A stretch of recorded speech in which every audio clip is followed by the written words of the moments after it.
Sarah, thank you for coming. Thanks for being here. Thank you for having me. We finally made it happen. Finally made it happen. You look so beautiful. If you guys are listening to this and not watching it, she puts me to shame right now. It's a lot. It's a whole lot going on here. It's beyond. So I want to talk about so many things. I want to definitely talk about your new book, which is fantastic. But I think that your story is something, it's literally like a movie. It's a movie. Your story is a movie. It's powerful. I don't know that everybody has ever heard a story like that. So I thought, could we talk a little bit about where you're coming from, what the context is? Because boy, does it give so much more depth to what it is that you have to share. Okay, I'm gonna try and give you the short version. So I am a teen mom. I got pregnant at 13. I had my son at 14. Being a teen mom would be challenging for anyone, but it was also heightened by the fact that my parents are well known in the faith world. My father's like been on the cover of Time magazine. He's hosted these large events internationally. And so I got pregnant under a very large spotlight. I spent 10 years after that pregnancy really trying to determine if I had any worth at all. A lot of negative self-talk. You're nothing, you're nasty, no one's ever going to want you. So much doubt, so much fear, so much insecurity. I was in a toxic, abusive marriage. I'm in this marriage. I've lost my mind at this point. So much infidelity. I've like rammed cars. Someone came to our house and she was in the car and I just lost it this day. And I started ramming her car over and over and over again. They called the police on me. When they called the police told me I need to go see CPS. I'm leaving the CPS office. This is my rock bottom. Everything I was ever afraid of when I got pregnant as a teenager has now become a reality. My motherhood is in question. My ability of whether or not I could do this is in question. My worth, value is all in question. And I just thought to myself, I think I can do better than this. And I started trying to figure out how I got in this in the first place. That process of unwinding how I got there was through a blog. And from that blog, people started asking me to write, speak. I'm still doing the work, but while I'm doing the work, people are asking me to share what I'm learning. And that's kind of where Woman Evolve came from. It was me evolving and inviting other people along on the journey. And now here we are. I'm still sharing the lessons. My life has changed from the inside, certainly on the outside, but from the inside out. I literally just started to cry. And I mean, we've done over 450 episodes. I don't cry on every show. I know you've told the story probably more times than you can count, but it's not lost on me to just, you put us right there in that moment. And last night, my friend Nicole Walters was sharing on her Instagram, and she was talking about her daughter, and her daughter she adopted her, but she was talking about getting a call when her daughter was like 14. She was like in a fight in high school, and she had been through a lot, this kid, before she fostered her, before she adopted her. And she was all choked up, and she said, for her to be in that situation where she's taking the kind of action she's taking, this is a kid who spent a lot of years not feeling seen. Yeah. This is a kid who spent a lot of years not knowing that they matter. And I just heard her sharing this yesterday. So I think listening to your story, like it just got me like right in that spot where I could feel that what you were saying is like, I mean, here you are, you're in this moment, your motherhood's in question, everything's in question. And you up to that moment, I just had this feeling of like, but what was missing for you? Yeah. Yeah. And it's so big. And the fact that you've had the courage to share all of this, and the fact that you were literally like a famous person and a famous person's kid, I think people would assume like she had everything. Like, what does she not have? So what was that process for you? Like you said, you went back and you tried to look at like what got you there. What do you think it was that was missing? And what do you think it was that led you to choices that weren't feeling in alignment? You know, I have to tell you, I think to your point about people feeling like she should have had it all. as comforting as I think the idea of having it all is for people. I think it's really important that I shared my story, because a lot of times people think if I would have had two parents in the household, if I would have had parents who stayed together, if I would have had faith in my life, maybe I wouldn't be dealing with these fears.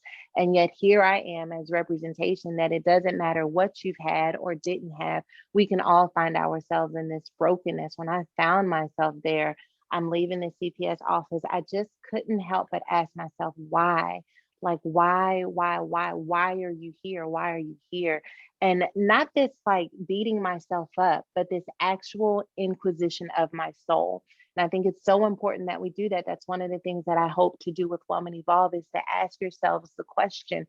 And so when I started thinking like I just didn't want to be alone, and it's like, when did I become afraid of being alone? What does alone communicate to me? And then I kind of narrowed it down to this idea that I wanted to fix the idea that I would be forever defined as the girl who got pregnant at 13. And when I came to that realization, it made me realize that I was trying to divide who I was from who I am. And every time I tried to draw that line in the Oh sand, they my kept gosh. colliding. And I had to finally realize, like, this is who you are. Like, this is a part of your story. You did get pregnant as a teenager, but this doesn't have to be the end of your story. It's amazing how like the hardest thing that it always boils down to for people when you pull the thread all the way out is shame. It's Yeah. like if we are carrying shame, we can't tolerate that. Like pain, we can tolerate, grief, but shame is it's so destructive. Oh, yeah. And what you're doing, it just it gives people permission to let go of their shame. And that is probably the single greatest medicine. So how did you learn to do that? How did you learn to let go of that? It's hard to love yourself and shame yourself at the same Right. time. That's true. You know, when shame enters the picture, you automatically think, I can't love myself, I can't like myself anymore. And so I realized that I didn't love myself. I didn't love the decisions I made. I didn't love my life. I didn't love my past. And I had to dare to really embrace my truth, but love my truth, to see it not as just this moment when I ate from forbidden fruit, but to understand where I was mentally and emotionally and why that felt like a viable option for me. The dangerous part about shame is that we're looking at our actions in hindsight and judging ourselves based off of the outcome. But before the outcome, we were just standing in a moment doing the best that we could. And when I dared to embrace the fact that this was what I had to offer in that moment, and I understood myself as a 13-year-old girl in a world that seemed bigger than her, looking for someone to validate and love her, wondering how I should fit in, I learned to love that part of my brokenness. And Of when you love course. yourself, you can't penalize yourself at the same time. That's so beautiful because it's just so true, right? We've all been in moments where we are craving love and validation. And Mm. that's really all it is I mean, it's a young person in a moment reaching their arms out for love. And it's Yeah. like to shame yourself for that. I mean, and even the things that we all do, like we all have parts of us that are brave and parts of us that self-sabotage and parts of us that we that's called that's called being a human being. Yeah. Life. So what what do you think you gained though from being a mom early in your life? Like what are the lessons that you feel were a gift? I was instantly thrust into this idea of planning for a future, and not like whether or not I was going to go to prom, but who Right. I was going to have to become in order to sustain a life. And I feel like that it gave me work ethic. I think it helped me to become patient at a very early age, because I had to start thinking about the long game at a very early age. I couldn't think about things in a short instance.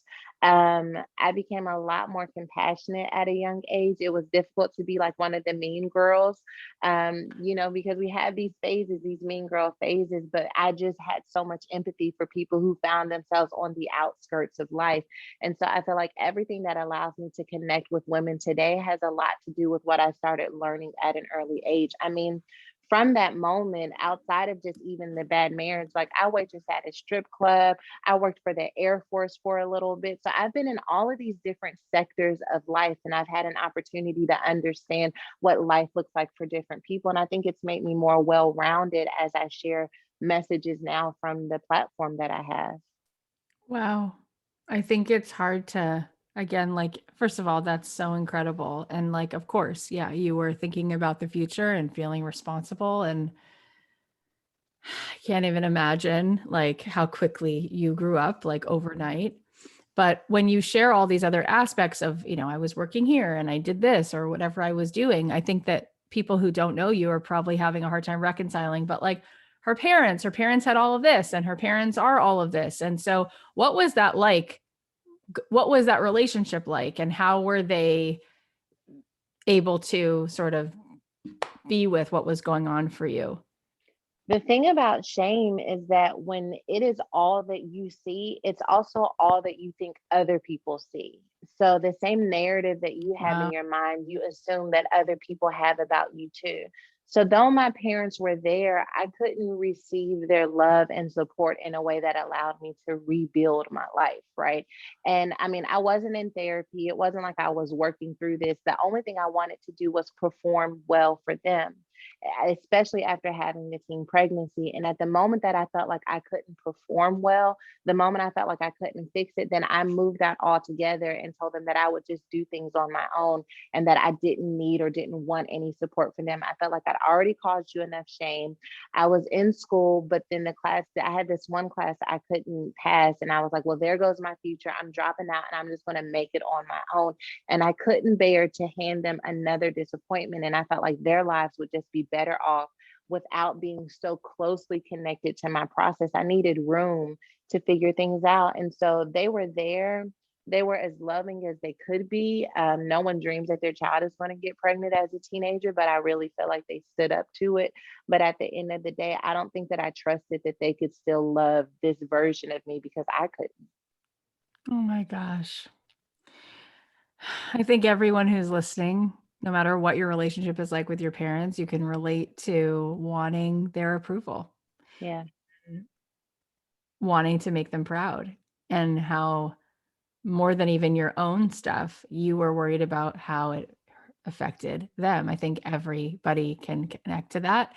So, what ultimately turned that around so that you could have a different relationship with them and receive from them and all of that? That moment when I left the CPS office, I knew I needed to start my life over. By this time, I've got two children, and I just knew I needed to start my life over. And so I came home, and there was something about coming home and being so desperate and hungry for love that opened my eyes to the love that has always been there that I just couldn't receive. And I let them in. I let them in. I didn't try and dress up my life and make it pretty for them. I let them into where I was and what I thought was possible for my life and how I wanted to work towards it. And so I think it was through the intimacy that we had in my brokenness that we were able to really have a deeper relationship that wasn't just built on me trying to outperform my past. It's one of the most beautiful things I've ever heard because people think that love is conditional. Yeah. And because of this, in that moment, that's when you really knew your parents love you. They don't love you for a reason. It's not the reasons they love you that they love you. They love and you. that and that was just like it's so hard to understand that and to receive that as truth. And yet when I was down to nothing, it was still there, it was still available. I could go home to my parents with my two children as a woman going through a divorce and still laugh and joke around the table. I could still be their daughter. And so instead of pushing it away or not believing it to be true, it sometimes it takes faith to believe that the love in front of you is for you. And so I think that was my first exercise in faith, is really accepting the love that was in front of me. I mean, what an incredible gift that your family gives, Yeah. all of you, to people, to show like real people who deal with real challenges and really love each other through them. Yeah. Because the other thing is not what's happening, that Yeah. people will ever have some kind of family where it's always perfect and no one ever Yeah. gets into anything.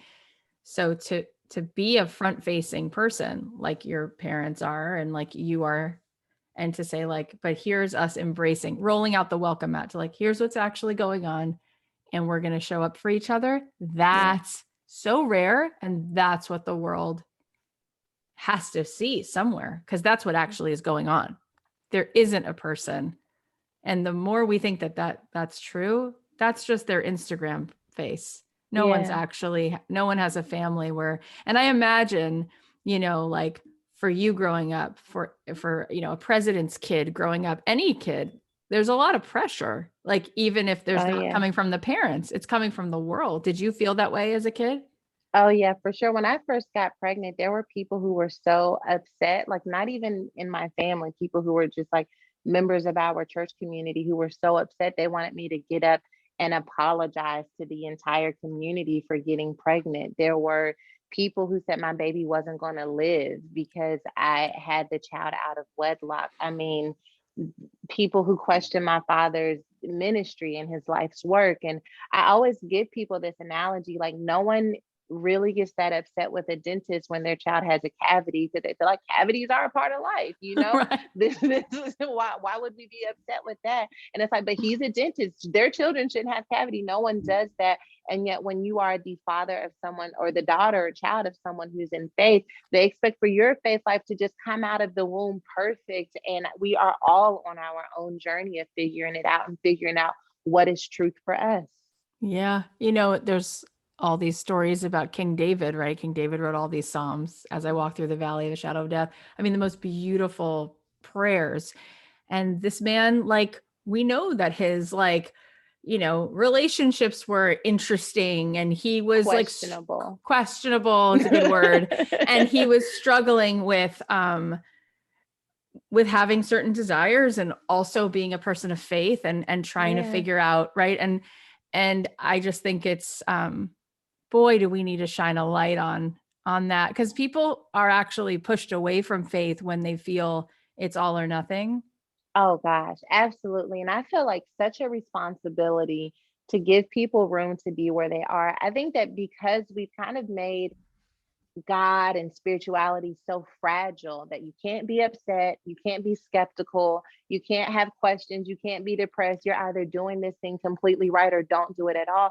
So people are like, listen, that's what I was like. I was like, I will not do it at all. Like, because Sure. it is such a long stretch from where I am to where you're saying I should be, that I will just live out here in my raggedy little world trying to make things happen. And I want to give people room to be wherever they are on their journey without pressure of performing for God, because God can meet you wherever you are. Yeah. And I went on a trip to Israel when I was in college. I thought I was going to be there for 2 weeks and I stayed for 2 years.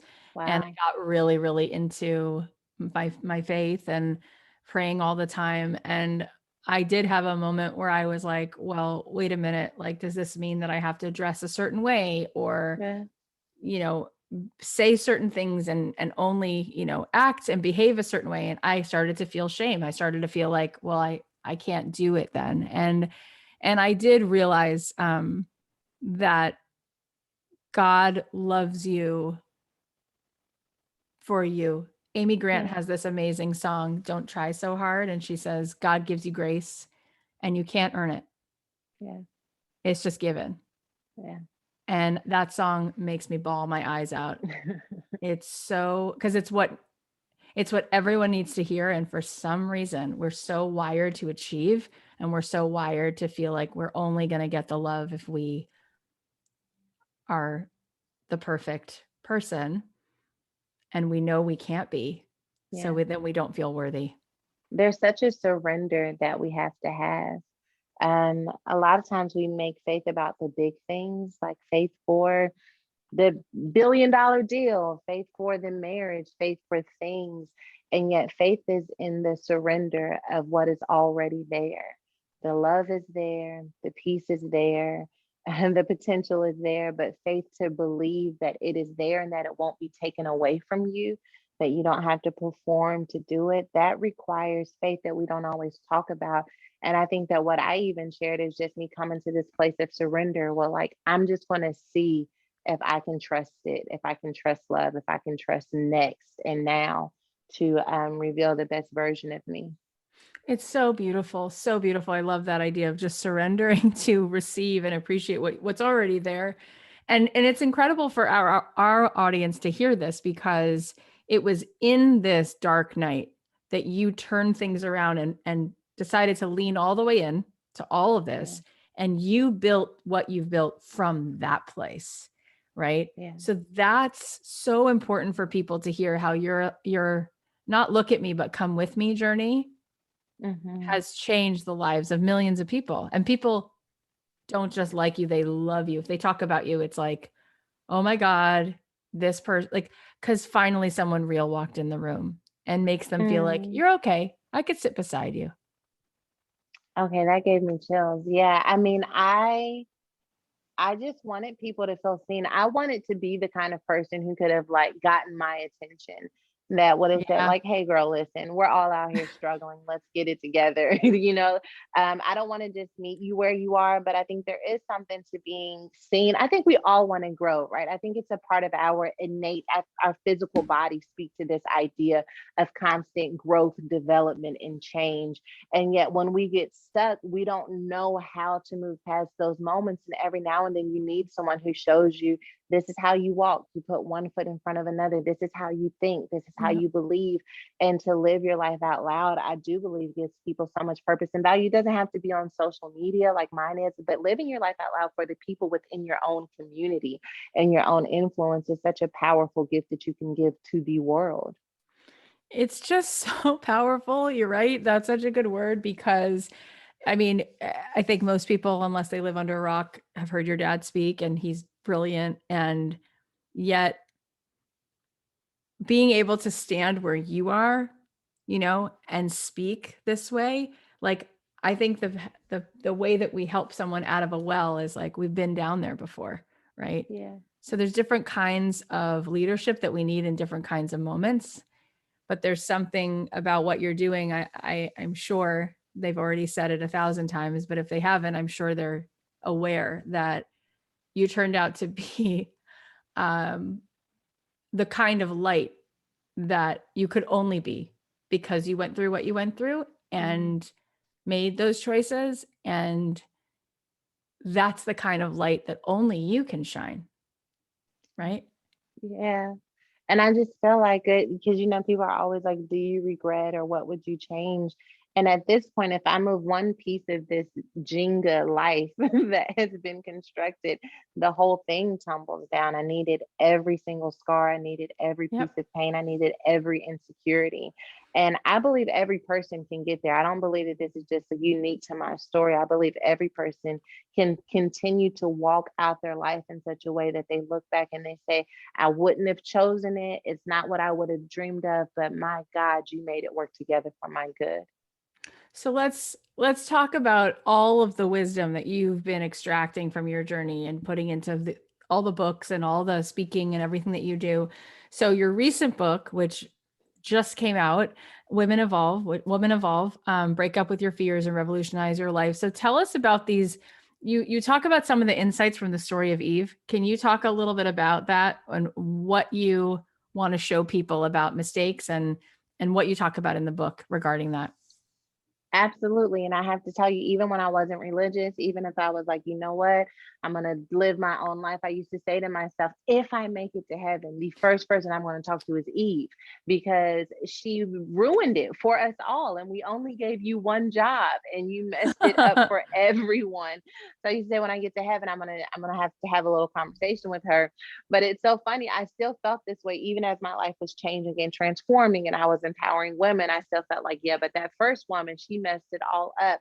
And I thought, like, how can I continue to empower every woman if I have this this distance between myself and the very first woman, the ultimate definition of womanhood. Whether you're religious or not, our lives have been affected by this perception of womanhood because of Eve. What we see socially, what we see culturally, politically, all goes back to this idea of women can't be trusted because of what took place in the garden. So I started studying her life. Wow. She ate from the fruit. She knew better, but she didn't do better. Instantly, I felt this gravitational pull towards her life because I know better, but haven't always done better.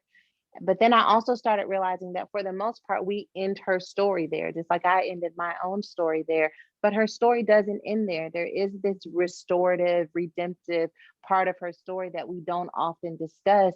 And so I wanted to rescue Eve from this narrative of her ruining it for us all, so that I could rescue other women who felt like they were living in the ruins of their life so that they can see restoration as possible. Oh my God. The way that you just laid this out, it's like, it's so deep and woven into the narrative of our evolution as a human race that it's almost like I forget that it's so part of the landscape of how people see women and why women are up against a patriarchy and how they Oh, treat yeah. each other. And I hadn't really thought about that. But it also, I'm curious what you think about the idea that, because I've done definitely, I'm a big fan of the studying the Bible, but I've learned enough to know how much I don't know. But Yeah. one thing that we all, I think, know from that story is that the snake lied, right? Like he Yeah. said, not only can you not eat it, but you can't touch it. And then she did, and nothing happened. And then she ate it, right? I think it's interesting how the more restricted we feel, Yeah. it's like we're even more than, it's more alluring. I mean, and God's pretty smart cookie, right? You know, infinite intelligence sort of knew this was like a setup, you know, and one of the ways that Yeah. I've heard it explained is like the mistakes happened right away to actually give us as humans permission to see that like this is what goes down here, right? We have Yeah. free will. It gets challenged all the time, but it's interesting how when when you're told that you can't and you're told to the point where like you can't, don't look at it, don't touch it, don't eat from it, right? Yeah. Well, all he said is don't eat from it, and the snake was like, you can't even touch it, you can't even, you know, and then it was like he was egging her on. So what happens if you touch it? Nothing. What now? Eat it, right? So it's kind of, I just think there is something interesting about that because there is this withholding and there is this pressure to like, you know, not touch and not have and not see. And sometimes when people are given a little bit more room, you don't see them rebel in the same way. Okay, so I'm going to challenge you just a little bit I don't even know because what I'm saying. I'm like kind of saying something and I'm like, what do no, you, I what does think that mean? okay, I get what you're saying. So the serpent, all the serpent ever asked the woman at this time, she's not even named Eve, but all Right. he asked the woman is, did God really say that you couldn't eat from that fruit? And Right. she's the one who responds, yeah, we can't eat it or touch it, or we will surely die. And I do think that it speaks to our inclination to make things harder than they have to be. I think it speaks to the pressure that we put on ourselves to perform beyond what is even necessary. And yet, in that moment, the reason why I wanted to at Mm, least bring some light to that is because when God asked the woman, like, what happened? Why did you eat from this fruit? The woman says, the serpent deceived me and I ate. Well, the serpent didn't necessarily deceive her. He just asked her a question. But that word deceived in the Hebrew actually means seduction, like the serpent seduced my mind. And that's what happens to so many of us. And I explain it a lot better in the book. But what happens to so many of us is we penalize ourselves from eating from forbidden fruit, but we never take into account the seduction of our mind that made it possible for us to eat from the fruit. We don't just end up in the toxic relationship. We don't end up in negative self-talk. There is a seduction of our mind that happens so slowly that we end up having this change in our diet, the change in what we consume because of that seduction in our mind. And so I think that deception of the mind is what ends up allowing us to live in this cycle of fear, this cycle of not breaking out of our cycles and our routines, because we end up feeling like the fear on the other side of that is too great for me to handle. But that's a thought that's not true. Okay, now let me ask you this. I love going deep on Bible stuff. Correct me if I'm wrong. That tree that she ate from, I believe, it was the tree of the knowledge of good and evil. Let's go. I'm here for it. So, Let's go. here is the thing. God wanted us not to know the answer. If you eat from it, you don't have free will anymore. You're like you're an angel, right? You know at all times, do this, don't do this, make a left turn, make a right turn, take this business opportunity, don't work with that person, tell her no, tell her yes, get up, give her a drink. Like you would always know the objective thing you're supposed to do in every single second if you ate from it. If you didn't eat from it, then now you're back in human form. You're not an angel. You don't have objective truth. You have to find it. You have to work for it. Right. So I just think that's interesting too, because it's like, it wasn't just an apple. It was Right. the answers, right? Like she wants to know, like the objective, like this is the right. So there's got to be some stuff to unpack there. No? There's definitely, okay. So I touched on this in the book. You have a different take, and I think at the end of the day, it's all about like the worldview and revelation that we bring to it. I don't even know what my take is. I'm just saying, is this right or wrong? I don't know. You tell me. I would like to submit for your consideration that when she ate from the tree, she ate from the tree of the knowledge of good and evil. What I think this reveals about the character of God is that it was never God's intent for us to have the knowledge of good or evil. Correct. That everything was just to be an experience. If we look at our lives, if we look at the news, if we look at the experiences that we've had, for the most part, we are categorizing them as good or evil. If we have too much of one thing, we become prideful. If we have too much of another thing, we become pessimistic and no longer believe that any good is possible.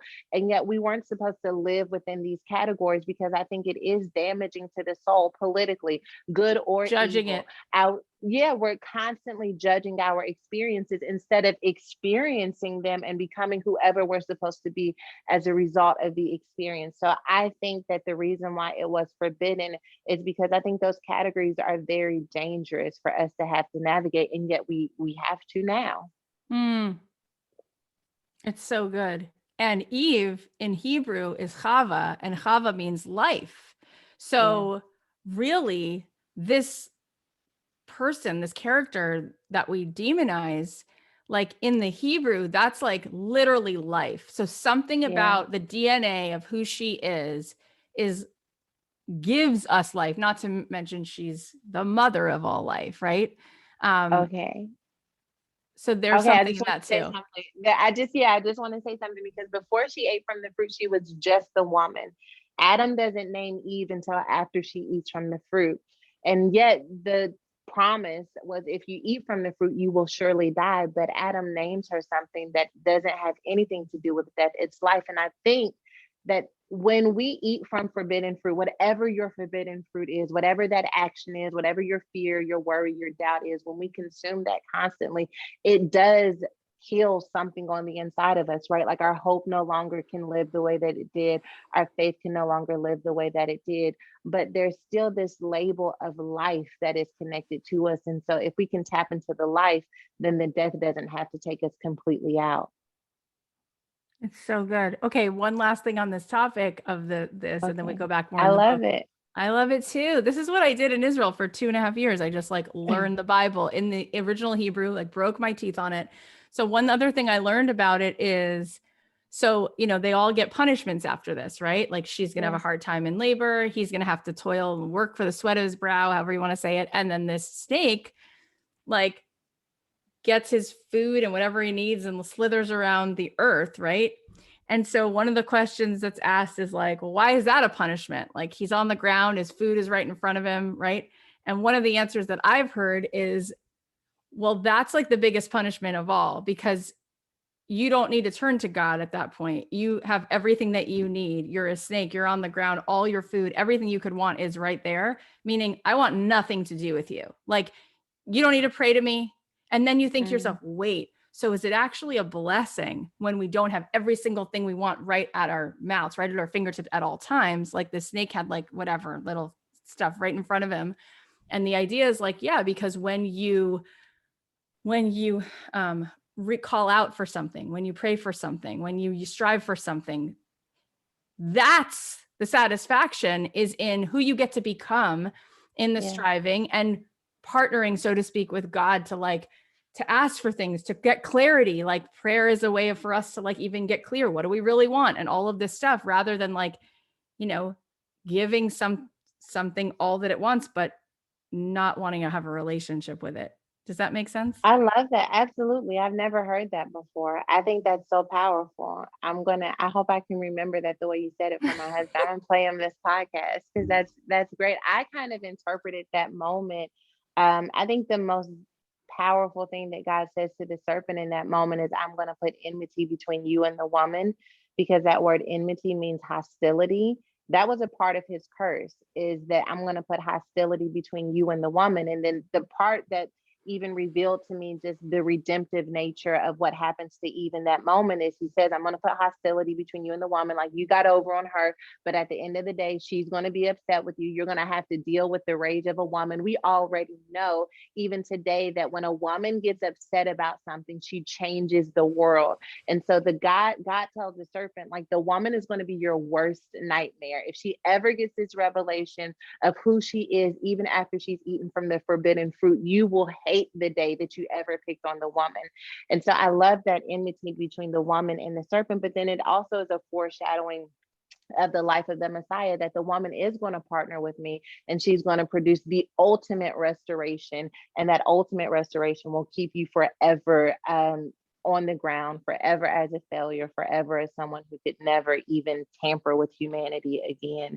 And so I love that thought. I love what Wow. you said. I never heard what you just said. And one other thing on this, which is interesting, is that in the Talmud, which is a lot of commentary on the Old Testament, at least, there's a story where when God's about to create people, the angels say, "Don't you do that.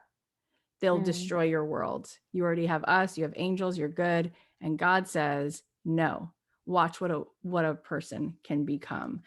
wow. And it's because an angel, like we said before, doesn't have free will. They just do God's message, do God's work, but a person does. And so it's so easy for people to look around and like look at the bad stuff that goes on in the world. But when you think that at every single moment, right now across the world, at every single second since history began, people could use their free will to do something unkind or to do something wrong. And instead, how many times do they choose good? How many times do they Yeah. choose not to say something that's gossip, not to, covet something from someone, not to celebrate someone even if they don't have it, to show up, to reach out, to share, to be generous, whatever the things are. He says, God says, the angel, that's what you could never do because you Mm, can't make a choice to do good. So yeah. it's an elevated level almost. And like, I think that needs to be said because it's all this like, we're so horrible. We're so this, where it's like, look at, like you're saying, like, we can, though, turn it around. And when the woman hears who she really is, she's reminded, like, move out of her way. Like, Yeah. power Yeah. in that when we are aligned with our mission and our purpose, nothing. Move out the way. Not one thing, not one thing. What you're doing right now is helping to push other women into the knowledge of that. What I do is hoping to push other women into the knowledge of that. This is us having enmity with the serpent. And I think the serpent sounds so mythological, but when we think about what the serpent represents, depression, darkness, fear, anxiety, we have decided to create platforms that go to war with the darkness that is up against any woman, because we believe in the light that is down on the inside of the woman. And I think from Genesis to Revelation, if you go that far, that we see countless times when God still chose to use the light of a woman. And yet, even now, he's using the light of our lives and the light of the lives of the people listening to continue to wage that war with the serpent. I mean, you're amazing. Like, You're amazing. you're, you're so powerful and gorgeous and so humble. Like, you have so much humility to be this like brilliant and just be like, no, you. I'm like, no, no, you. Um, so this book, you guys have to go get this book. But you've written so many other books as well. And the book that you wrote right before this, I love because you talk about not settling for being safe. And so much of what comes up on this show is that people get right to the point where they know they're called, but they're so uncomfortable. They're so scared. And so we go right back. And so it has to do with stuff you talk about in your new book too, which is breaking up with your fear. But when you know that you have this thing that you want to put in the world, but you're just so scared, what do you think is the real reason we're so scared to show up fully, and how do we overcome it? I do think it is a legitimate fear of shaking up our worlds, and shaking up our worlds in such a way that isn't worth it. Now, if we shake up our world and we know the success is guaranteed, we can do that. But shaking up our world and bringing attention to ourselves in the process of shaking up our world, and then whatever we shook up our world for not necessarily panning out the way that we want to, I think has a lot to do with our fear, perhaps even pride connected to it or ego connected to it. Like, I don't want to have this big statement and then not live up to it. And yet, I think one of the blessings of me experiencing what some would consider failure at an early age is I'm like, it's literally only up from here. Like, it's only up from here. Right. And so, that is kind of the mindset in which I do so many things. But I think people, women, have to come to this place where we're willing to say that the only thing failure can offer me is a lesson from my success. If we could really trust that, like, even in Wow. failure, there is a lesson that will lead me to success. And when I say success, not even as a destination, but a more successful, more resilient, more educated, more experienced person, that is success. And I think that we have to be willing to lose out of our mind the definition of success that lends itself to arrival. I listened to this podcast with Brene Brown and Sarah Lewis, and she talks about the difference between success and mastery. And success does have a destination connected to it, but mastery is committing to an ongoing Mm. process in which we will constantly be revealed to ourselves and our art will continue to grow. And so to rest in the fact that this is a journey, not a race, that we can take our time, that we can pick up the lessons along the way, allow them to be added to what we're building, and having fun along the way is so important. That is so good. Like, that failure is just a lesson that helps us to get closer, and mastery. You're right. That's a beautiful way to say it. Like, it's a consistent continuation of continuously coming back and finding new ways to find those nuances. And we don't allow ourselves that process. It's that it has to be an overnight success. It's a one and done. And if it's not, it's so humiliating. Like, we just don't allow ourselves that. And I will tell you, I'm coming off the heels of this book. Well, not the heels of it, but it feels like the heels of it because you do so much Of work for course. pre-orders, and then Yes. like you're here, right? Sure. And so the book makes the New York Times bestsellers list, which is like the golden unicorn of being an author. I've never had a book hit the list Congratulations. It's such a before. huge deal. Thank Huge. you. Thank you. So we were on there. This week we're not on there. And I felt relief on not being on the list this month because I felt like if I would have been on the list again, now, of course, we would have wanted to be on there and stayed on there for like a year and a half to 2 years until they're like, you know what, the book's been on here too long. We're going to retire. Like, of course, right? But the fact that we weren't on there, I felt this relief because like I got to this pinnacle of success for what it means to be an author. And I still was wondering, what do I do now? And how do I build from this? And who am I now? Those are the same exact questions I had in failure. So the idea that we're going to achieve a level of success in which we will no longer have those questions are false. And now I'm living in the relief of now I get to just kind of recreate again, see what feels authentic to me again. I don't have to live with this pressure of trying to stay on the list and maintain the list every single week. And so I think we also overestimate success. And once we finally experience success on some level, we realize, well, there's still stuff I want to do. I still have gifts, I still have talents. There's more to me than just this moment. So if fear and success are saying the same thing, then maybe I shouldn't worry about either of them and just stay true to what feels authentic to me. Wow, that's so generous of you to pull back the curtain and share that, because I do think people assume, oh my God, she's done it. Now she must feel this like it's like she won the game and she feels completely complete. And you're like, no, I'm asking the same questions. Like, what's the next thing Same that helps me be question. my potential? And one of the things I wanted to ask you, because it's so interesting in our community, so many people want to be able to do something that makes an impact and not just have a day job, but have a job that's a life's mission, a divine assignment, do their calling. And what they come up against is they're happy to volunteer at church or do it on the weekends, but to actually feel that they could receive and get paid to write, to get paid to speak, to get paid for a blog post, to get paid for anything makes them feel like it's scary to charge. It's scary for the pricing stuff. And that's so fascinating to me because it's not really about pricing. It's about what is that bringing up for you to let somebody give you something for something you made. And it Yeah. talk about the unworthiness and the shame. And so you've created on your own 2 feet in your own world, separate from anything that your parents had done. I mean, clearly we just talked about all of that. You've created your own empire, and it takes a certain amount of humility and strength to have the capacity to receive like that and to allow for money to flow into your life, and not just money, but an abundance of money, to be a custodian of that resource. And there is so much shame around that. People, I want to know what you think that might help people to receive more, because there's this thing of like, who am I to have it? So A, don't pay me, I'll just do it for free. And B, if I had it, that would maybe make me some greedy or horrible person. And so I'll never charge for it. I'll just stay and I'll work for this other person and I won't make my own money. Boy, does money bring up this feeling of not being worthy, and something all of a sudden feels gross about us. How do we finally let that go so that, especially as women, Yeah. we can open our arms and receive?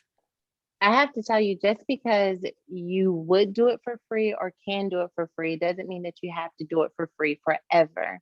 And so I balance this idea that I am receiving money for something that God has placed down on the inside of me as seed that allows me to do even more, right? So there are some opportunities, some gifts, some talents that we can't even bring fully to organizations because we don't work there full time. And if we did work there full time, we could do even more. And so I think the idea of seeing resources as an opportunity for us to do even more will allow us to see that we do need money to fuel some of the ideas that we want to see happen. And we do want to be comfortable in the process of doing that.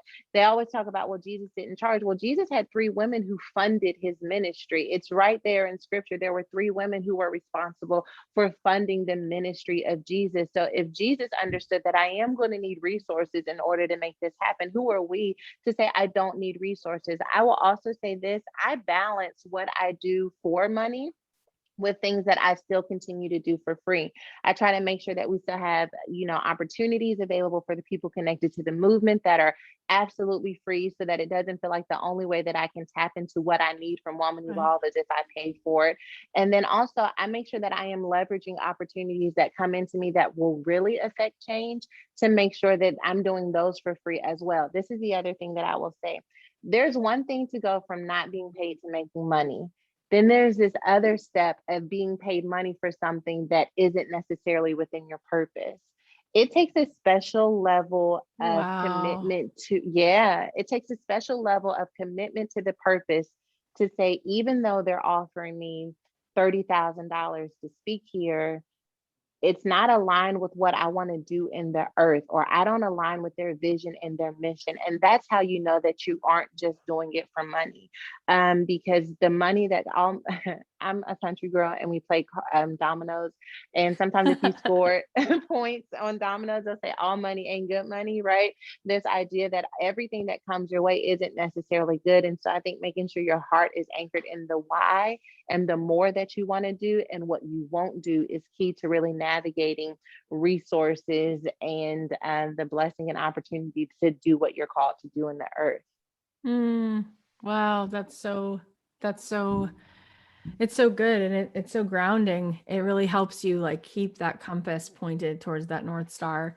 Um, we had this woman, Allison Bird, on the show, and she said people are uncomfortable around women who don't hate themselves.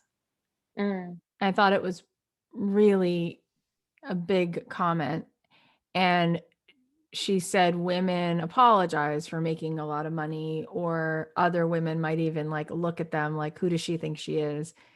And she said, the thing is, though, when you're standing in a place where you're powerful, why do you think that people won't relate? Maybe they'll relate more because you're calling on the powerful parts of them. And mm, she was just encouraging women, like, she said we need more women with checkbooks. There's a lot of men yeah, who get to write checks and decide where that resource goes, and that, you know, by us rising, then it helps other women to rise, right? And so I like what you said about how you get to allocate that, like to think of, like, that as a gift you're giving to other. It's a responsibility almost it to is. the world. I think one of the things, as we're sort of summing up, that women have so much fear around is, what if someone doesn't like me? I'm going to share this thing and people won't like me. So what do you do to help people overcome that? Listen, the larger my platform gets, the more I have to deal with this idea of when am I going to stumble into this place of it's 50-50 we love her and 50-50 we hate her. And I realize that that is the 13-year-old girl in me wanting to be accepted who has those questions. That the woman of purpose that lives inside of me too, right? So there's the 13-year-old girl looking for acceptance and the grown woman who knows who she is. We all live together in this little body. We're all working towards this place of wholeness. What I do is I remind myself that I am not doing it so that people can like it or enjoy it. When I started the blog, it was about me coming to a place where I wanted to sort through what was in me and allow what was in me to come out of me. I wasn't expecting anyone to like it, need it, or endorse it. I just wanted to be true to what was in me. And I feel like we have to remember that the business, the books, the calling, the purpose comes down to us being obedient to the higher calling that is calling us. It's me answering the call. And when people have commentary, that's a call too. That's that's like someone beeping into this relationship that I have with the most high about who I am supposed to be. And I think that we can't allow ourselves to become so intoxicated by the praise or wounded by the criticism that we forget that neither of them have anything to do with the ultimate call that is connected to our lives. And at the end of the day, I want to be obedient more than I want to be liked. And so that means sometimes I have to create boundaries. That means I create the sermon, put the sermon out there, but I don't look at the comments. I don't look at the chat room. I say what God has told me to say, and I close the laptop and I have dinner with my kids. I go outside on the patio because the obedience is more important to me than the acceptance. And if we could rest in that and truly find comfort in that, it helps us to navigate those moments where someone knocks us off our square and makes us feel like it wasn't good enough. Because we come back to this place where we're able to say, I did what God told me to do. I think that's one of the most important thing I've ever heard on this show, that obedience. And I think at the heart of it, what's missing for people is they are not connecting to their higher self, to their soul, to God's words. They're connecting to this narrative, this ego, this self that's actually been formed by trying to pretzel and contort themselves to who everybody wants them to be. And that's part of why there's like, I'm not fulfilled. And it's amazing how whenever I've gone to a yoga class or been in prayer or meditated, within 20 seconds, if I ask myself, Kath, find your center, there it is. And I Yeah, it's can, there. it's right there. And so what you're saying, that is really every, you say this in who you are, you say this in everything that you are an ambassador for, is you're really aligned with your soul and your mission. And when a woman is aligned with her higher self, the universe moves. Absolutely. Absolutely. But that's where it starts. And it's like, we're not really hearing that a lot. and everyone's taking everybody's courses and everyone's listening to everybody in the neighborhood and listening to what they listen to and wearing what they're wearing. And it's like, get quiet, like Yeah, spend your morning, give yourself that time and just listen for that truth. Cause it is there. We don't tune into it. absolutely. Yeah, listen, hold your breath, like hold your own breath in your own body. Like come present into this moment, into this life that you have been given, and allow yourself to feel your soul. What does my soul need? What is my soul speaking to me? Am I happy? Am I sad? What's causing the sadness? What's causing the joy? Can I lean into this moment and receive it fully? That higher version of ourselves is available to every woman. And yet we don't always tap into her because we're so busy trying to figure out who we are. You already are. There's nothing for you to figure out. You're already there, but embracing that version of yourself, loving that version of yourself, and moving from her is where confidence lies. It has nothing to do with your size, your skin, what's happening with your hair. The confidence is in my ability to fully see and love myself. It's like music. It's like listening to you is just like, it's medicine. It was so Mm. beautiful. I'm so grateful. I feel so unbelievably filled up, and I'm so grateful that this audience got to hear you and that you're everywhere and you're sharing this. So tell us where we can follow you and buy the book and be a part of your world. And the book is available wherever books are sold, Amazon, Target, Barnes and Noble, wherever you pick up your books. And then I'm on all the socials, Sarah Jakes Roberts. And yeah, I hope that we get to connect. I just thank you for being so present Mm, and such a fighter for what's real. mm, It's really a gift. Every word you thank- say is needed. wow. You're not singing the same songs everyone else is repeating and repeating. Mm, You have your own song to sing, and it's in the vibration of who you are. It's just like it so flies above all the noise. It's mm, amazing to be in earshot of it. So wow. you're going to continue to just, I don't even know. I mean, you have such a long life ahead of you and you've already been so blessed to do so much. So I can't imagine what's ahead, but I'm excited to see it unfold. Thank you. I hope we get to stay plugged in and connected. I This would was amazing. love, I would love. Yeah, This was the I best. would too.